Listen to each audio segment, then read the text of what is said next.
Hello, everyone. My name is Dr. Jacob Pride, and I wrote my dissertation on Flannery O'Connor's works and wanted to just read through them again. And so, got a pretty simple program here to read through all of her short stories. And so I'm just going to start at the beginning and maybe do this weekly. First one is the Geranium. Old Dudley folded into the chair he was gradually molding to his own shape and looked out the window 15 feet away into another window framed by blackened red brick. He was waiting for the Geranium. They put it out every morning about 10 and they took it in at 5:30. Mrs. Carson, back home, had a geranium in her window. There were plenty of geraniums at home, better-looking geraniums. Ours are show-nuff geraniums, old Dudley thought, not any air this pale pink business with green paper bows. The geranium they would put in the window reminded him of the Grisby boy at home who had polio and had to be wheeled out every morning and left in the sun to blink. Letitia could have taken that geranium and stuck it in the ground and had something worth looking at in a few weeks. Those people across the alley had no business with one. They set it out and let the hot sun bake it all day, and they put it so near the ledge the wind could almost knock it over. They had no business with it, no business with it. It shouldn't have been there. Old Dudley felt his throat knotting up. Ludish could root anything. Raby, too. His throat was drawn taut. He laid his head back and tried to clear his mind. There wasn't much he could think about, that didn't do his throat that way. His daughter came in. "Don't you want to go for a walk?" she asked. She looked provoked. He didn't answer her. "Well?" "No." He wondered how long she was going to stand there. She made his eye feel like his throat. They'd get watery and they'd see. She had seen before and had looked sorry for him. She looked sorry for herself too, but she could ere saved herself. Old Dudley thought, if she'd just have let him alone, let him stay where he was back home and not be so taken up with her damn duty. She moved out of the room, leaving an audible sigh to crawl over him and remind him again of that 1 minute that wasn't her fault at all, when suddenly he had wanted to go to New York to live with her. He could have got out of going. He could have been stubborn and told her he'd spend his life where he'd always spent it. Send him or not send him the money every month, he'd get along with his pension and odd jobs. Keep her damn money. She needed it worse than he did. She would have been glad to have had her duty disposed of like that. Then she could have said if he died without his children near him, it was his own fault. If he got sick and there wasn't anybody to take care of him, well, he'd ask for it. She could have said. But there was that thing inside him that had wanted to see New York. He had been to Atlanta once when he was a boy, and he had seen New York in a picture show. Big town rhythm it was. Big towns were important places. The thing inside him had sneaked up on him for just one instant. The place like he'd seen in the picture show had room for him. It was an important place. It had room for him. He'd said yes, he'd go. He must have been sick when he said it. He couldn't have been well and said it. He had been sick, and she had been so taken up with her damn duty she had wangled it out of him. Why did she have to come down there in the first place to pester him? He had been doing all right. There was his pension that could feed him and odd jobs that kept him his room in the boarding house. The window in that room showed him the river, thick and red as it struggled over rocks and around curves. He tried to think how it was besides red and slow. He added green blotches for trees on either side of it and a brown spot of trash somewhere upstream. he and Raby had finished it in a flat-bottom boat every Wednesday.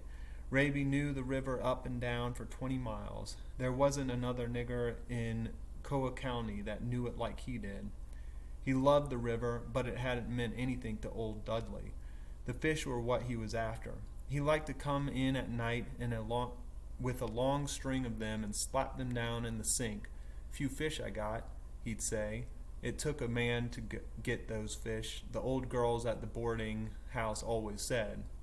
He and Raby would start out early Wednesday morning and fish all day. Raby would find the spots and row. Old Dudley always caught them. Raby didn't care much about catching them. He just loved the river. "Ain't no use settling your line down here, boss," he'd say. "Ain't no fish there. Dis old river ain't hiding nothing nowhere round yer Nassau." And he would giggle and shift the boat downstream. That was Raby. He could steal cleaner than a weasel, but he knew where the fish were.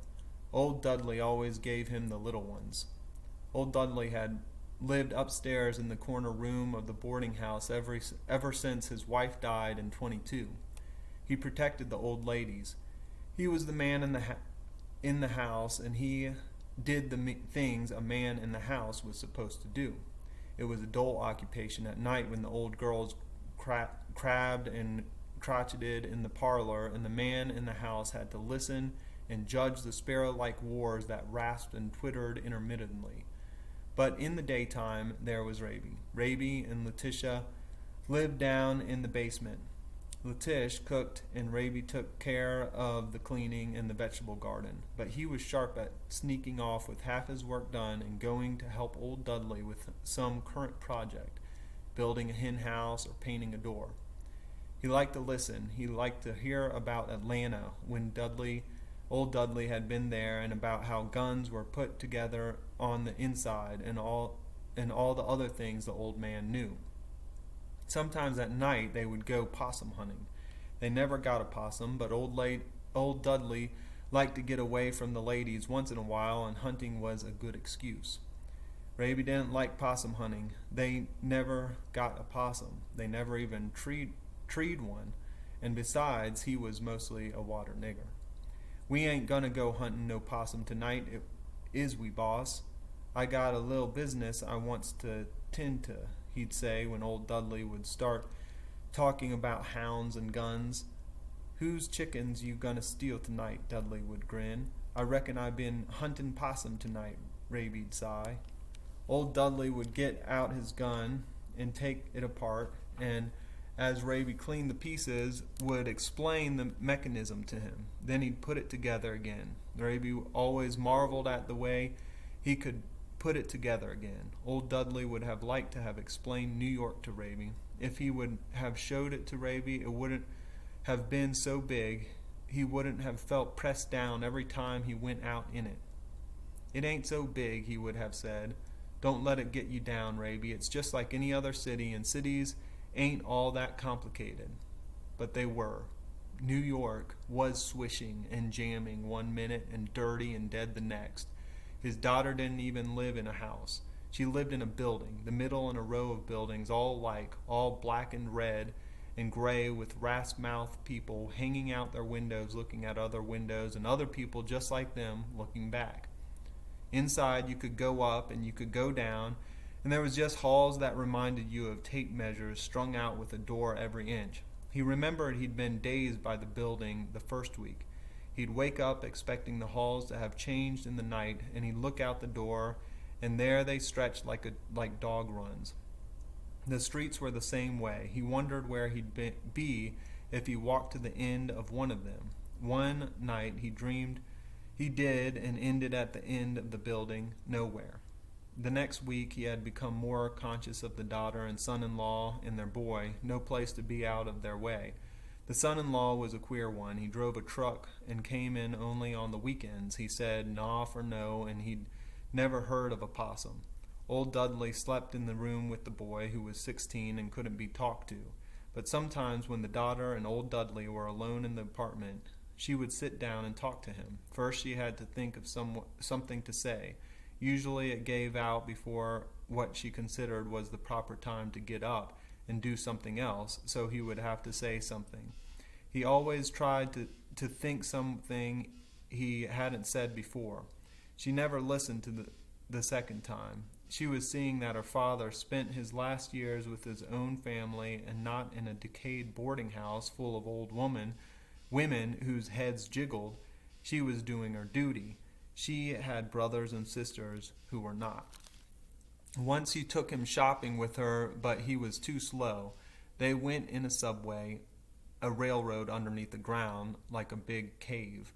People boiled out of trains and up steps and over into the streets. They rolled off the streets and down steps and into trains, black and white and yellow, all mixed up like vegetables in a soup.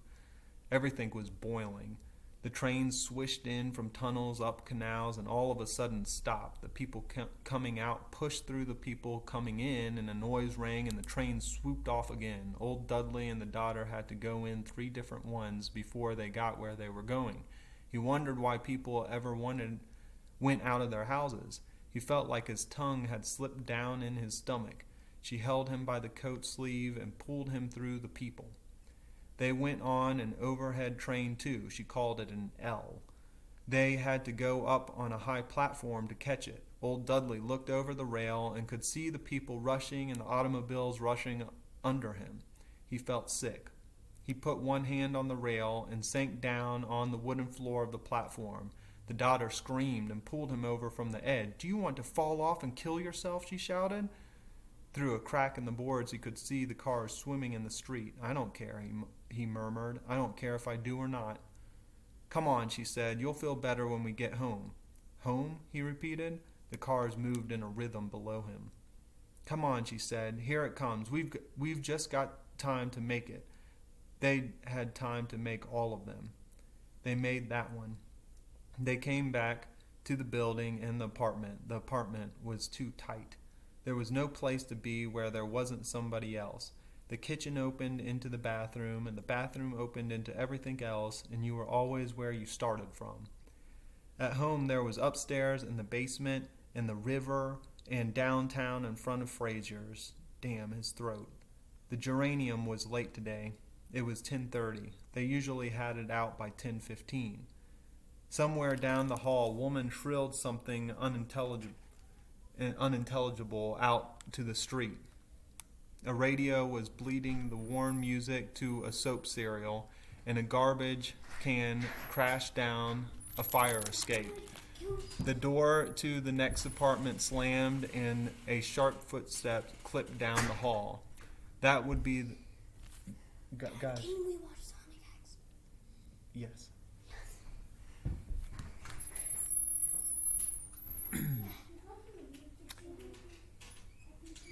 That would be the nigger, old Dudley muttered. The nigger with the shiny shoes. He had been there a week when the nigger moved in. That Thursday he was looking out the door at the dog-run halls when this nigger went into the next apartment. He had on a gray pinstripe suit and a tan tie. His collar was stiff and white and made a clear-cut line next to his neck. His shoes were shiny tan. They matched his tie and his skin. Old Dudley scratched his head. He hadn't known the kind of people that would live thick in a building could afford servants. He chuckled. Lot of good a nigger in a Sunday suit would do them.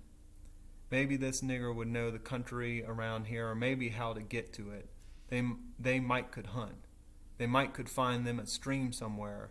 He shut the door and went to the daughter's room. "Hey," he shouted, "the folks next door got him a nigger. Must be gonna clean for them. You reckon they gonna keep him every day?" She looked up from making the bed. "What are you talking about?" "I say they got him a servant next door, a nigger, all dressed up in a Sunday suit." She walked to the other side of the bed. "You must be crazy," she said. "The next apartment is vacant, and besides, nobody around here can afford any servant." "I tell you I saw him," old Dudley snickered, "going right in there with a tie and a white collar on and sharp-toed shoes." "If he went in there, he's looking at it for himself," she muttered. She went to the dresser and started fidgeting with things. Old Dudley laughed. She could be right funny when she wanted to. "Well," he said, "I think I'll go over and see what day he gets off. Maybe I can convince him he likes to fish. And he'd slap his pocket and make the 2 quarters jingle. Before he got out in the hall good, she came tearing behind him and pulled him in. "Can't you hear?" she yelled. "I meant what I said. He's renting that himself if he went in there. Don't you go asking him any questions or saying anything to him. I don't want any trouble with niggers." "You mean," old Dudley murmured, "he's going to live next door to you?" She shrugged. "I suppose he is, and you tend to your own business," she added. "Don't have anything to do with him." That's just the way she'd said it, like he didn't have any sense at all. But he'd told her off then. He'd stated his say, and she knew what he meant. "You ain't been raised that way," he'd said thunderly like. "You ain't been raised to live tight with niggers that think they're just as good as you, and you think I'd go messing around with one or that kind? If you think I would want anything to do with them, you're crazy." He had to slow down then because his throat was tightening. She'd stood stiff up and said they lived where they could afford to live and made the best of it, preaching to him. Then she'd walked stiff off without a word more. That was her, trying to be holy with her shoulders curved round and her neck in the air. Like he was a fool. He knew Yankees let niggers in the front doors and let them sit on their sofas, but he didn't know his own daughter that was raised proper would stay next door to them and then think he didn't have no more sense than to want to mix with him. He got up and took a paper off another chair. He might as well appear to be reading when she came through again. No use having her standing up there staring at him, believing she had to think up something for him to do. He looked over the paper at the window across the alley. The geranium wasn't there yet. It had never been this late before. The first day he'd seen it, he had been sitting there looking out the window at the other window, and he had looked at his watch to see how long it had been since breakfast. When he looked up, it was there. It startled him. He didn't like flowers, but the geranium didn't look like a flower. It looked like the sick Grisby boy at home, and it was the color of the drapes the old ladies had in the parlor, and the paper bow on it looked like the one behind Letitia's uniform she wore on Sunday. Letitia had a fondness for sashes. Most niggers did, old Dudley thought. The daughter came through again. He had meant to be looking at the paper when she came through. "Do me a favor, will you?" she asked as if she had just thought up a favor he could do. He hoped she didn't want him to go to the grocery again. He got lost the time before. All the blooming buildings looked alike. He nodded. "Go down to the 3rd floor and ask Mrs. Smith to lend me the shirt pattern she uses for Jake." Why couldn't she just let him sit? She didn't need the shirt pattern. "All right," he said. "What number is it?" "Number 10, just like this. Right below us, 3 floors down." Old Dudley was always afraid, and when he went out in the dog runs, a door would suddenly open, and one of the snipe-nosed men that hung off the window ledges in his undershirt would growl, "What are you doing here?" The door to the nigger's apartment was open, and he could see a woman sitting in a chair by the window. "Yankee niggers," he muttered. She had rimless glasses, and there was a book in her lap. Niggers don't think they're dressed up till they got on glasses, old Dudley thought. He remembered Letitia's glasses.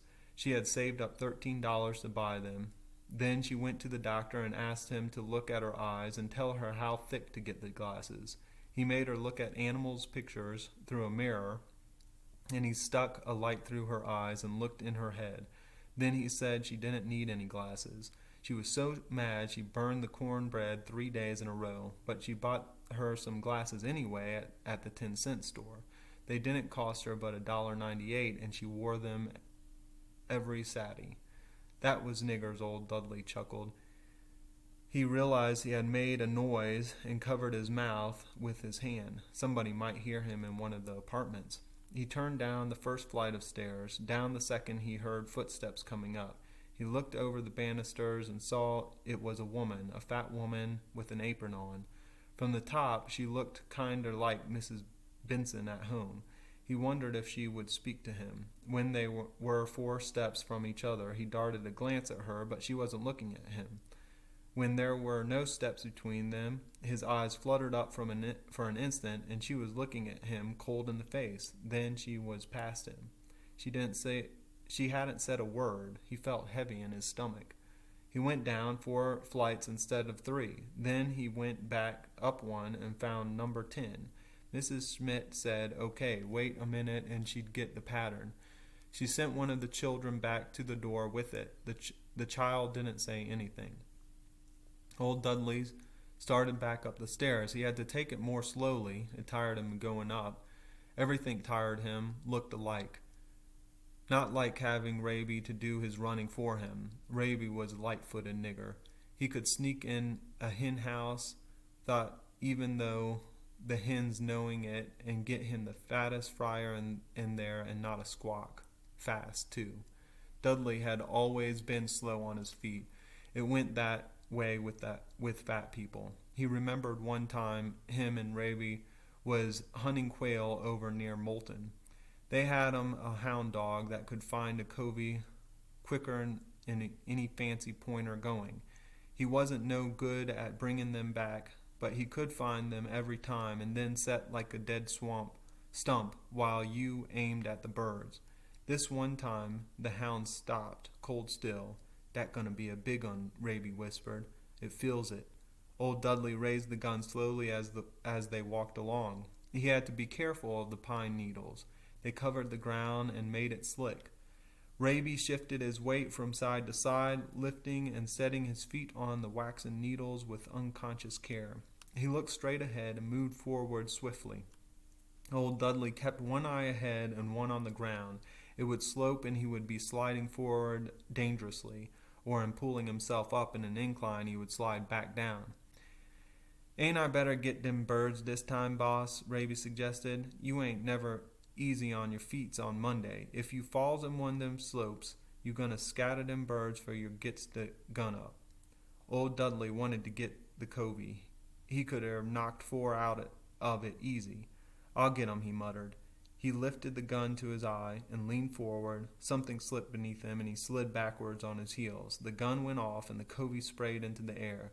"Dem was some mighty fine birds, and we let get away from us," Raby sighed.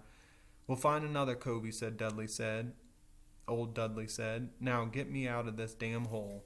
He could have got 5 of those birds if he hadn't fallen. He could have shot 'em off like cans on a fence. He drew one hand back to his ear and extended the other forward. He could have knocked 'em out like clay pigeons. Bang! A squeak on the staircase made him wheel around, his arms still holding the invisible gun. The nigger was clipping up the steps toward him, an amused smile stretching his trimmed mustache. Old Dudley's mouth dropped open. The nigger's lips were pulled down like he was trying to keep from laughing. Old Dudley couldn't move. He stared at the clear-cut line the nigger's collar made against the skin. "What are you hunting, old-timer?" the Negro asked in a voice that sounded like a nigger's laugh and a white man's sneer. Old Dudley felt like a child with a pop pistol. His mouth was open and his tongue was rigid in the middle of it. Right below his knees felt hollow. His feet slipped and he slid 3 steps and landed sitting down. "You better be careful," the Negro said. "You could easily hurt yourself on these steps," and he held out his hand for Old Dudley to pull up on.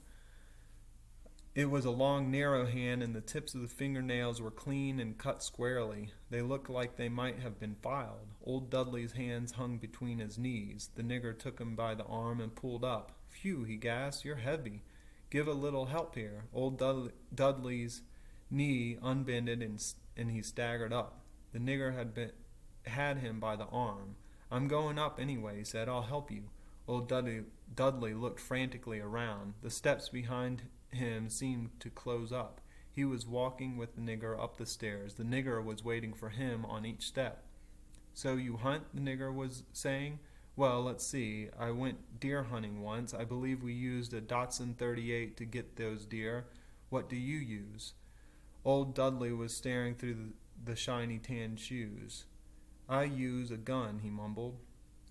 I like to fool with guns better than hunting, the nigger was saying. Never was much at killing anything. Seems kind of a shame to deplete the game reserve. I'll collect guns if I had the time and the money, though.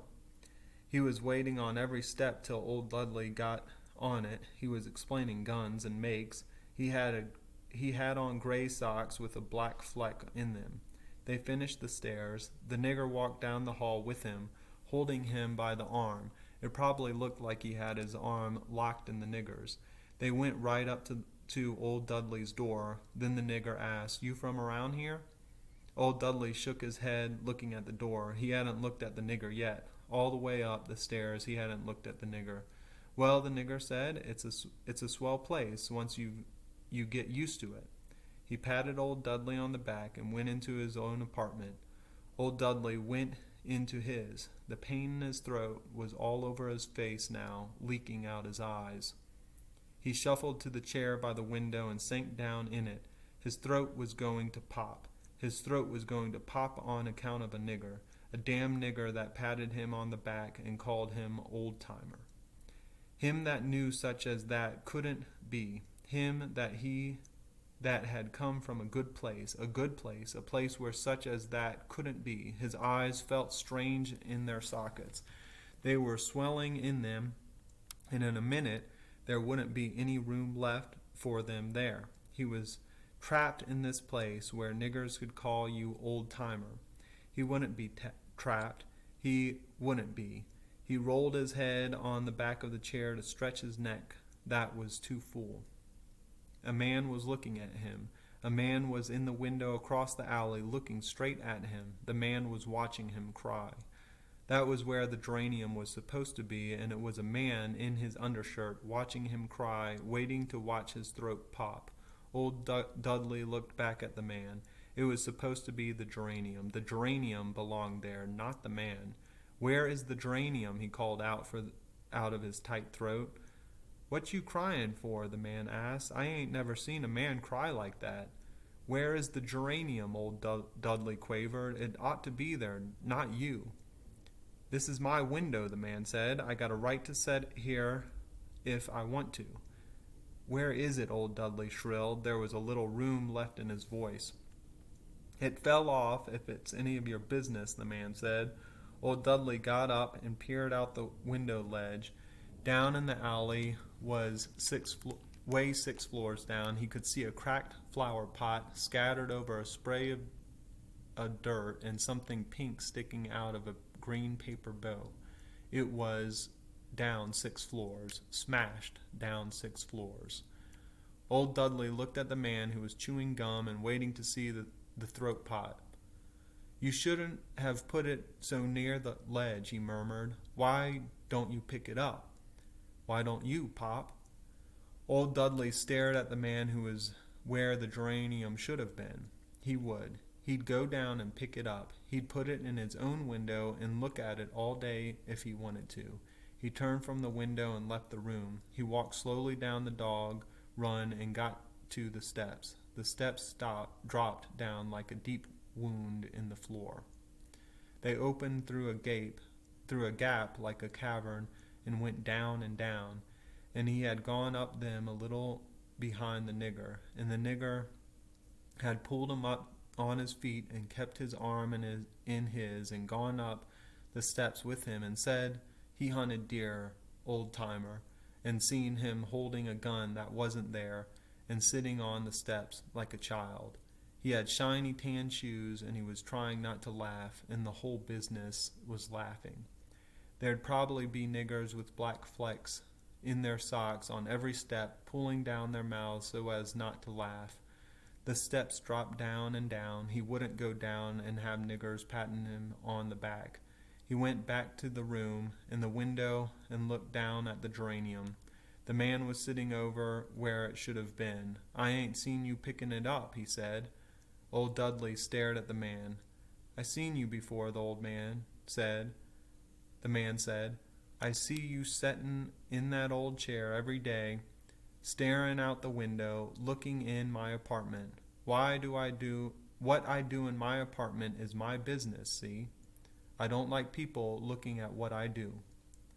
It was at the bottom of the alley with its roots in the air.